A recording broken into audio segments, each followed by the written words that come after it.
25 রূপে মাতৃবন্দনা শেষে গঙ্গাসাগরে সিঁদুর উৎসবে বিদায়।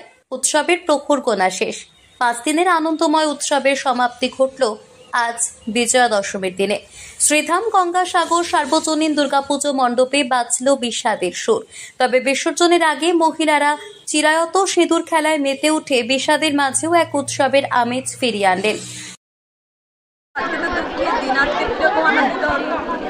নমস্কার সবাইকে জানাই শুভ বিজয়া।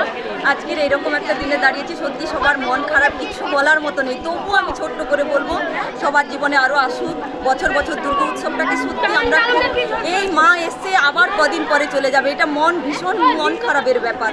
আমরা এবছর এই পুজো 49তম বর্ষে পদার্পণ করে এক বিশেষ মাত্রা যোগ করেছিল। মণ্ডপে মায়ের 25টি ভিন্ন রূপ ফুটিয়ে তোলা হয়, যা দেখতে দূর দূরান্ত থেকে দর্শনার্থীরা ভিড় জমিয়েছিলেন। এই অভিনব ভাবনা স্থানীয়দের মধ্যে দারুণ সাড়া ফেলে। শুভ মুহূর্তে লাল পাড় সাদা শাড়ি পরিহিত মহিলারা মণ্ডপে ভিড় করেন। তারা প্রথমে মা দুর্গার চরণ থেকে শুরু করে প্রতিমার সর্বাঙ্গে সিঁদুর লেপন করে তাকে শেষবারের মতো বরণ করে নেন। আমরা প্রতিটা মুহূর্তে ভাবি যে এই দিনগুলোকে ভীষণ ভালোভাবে এনজয় করি। প্রত্যেকটা দিন, আজকের দিনটা সত্যি খুব দুঃখজনক। আমরা প্রত্যেকে চাই সবার জীবনে আরও আসুক।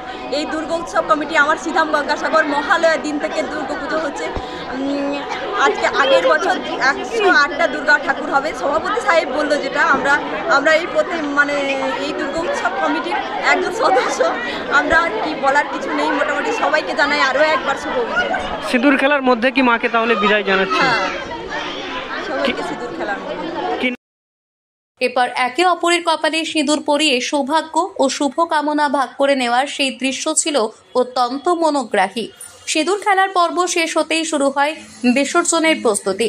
ঢাকের বাদ্যি আর উলুধ্বনির মাঝে কলা বউ এবং পুজোর ঘট গঙ্গা নদীতে বিসর্জন দেওয়া হয়। তবে দিনটি বৃহস্পতিবার হওয়ায় শুভ তিথি মেনে দেবী প্রতিমা আপাতত মণ্ডপেই রেখে দেওয়া হয়েছে।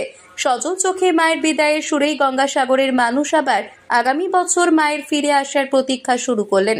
দক্ষিণ 24 পরগনার গঙ্গাসাগর থেকে সুমন সাহা রিপোর্ট, লোকাল 18 বাংলা।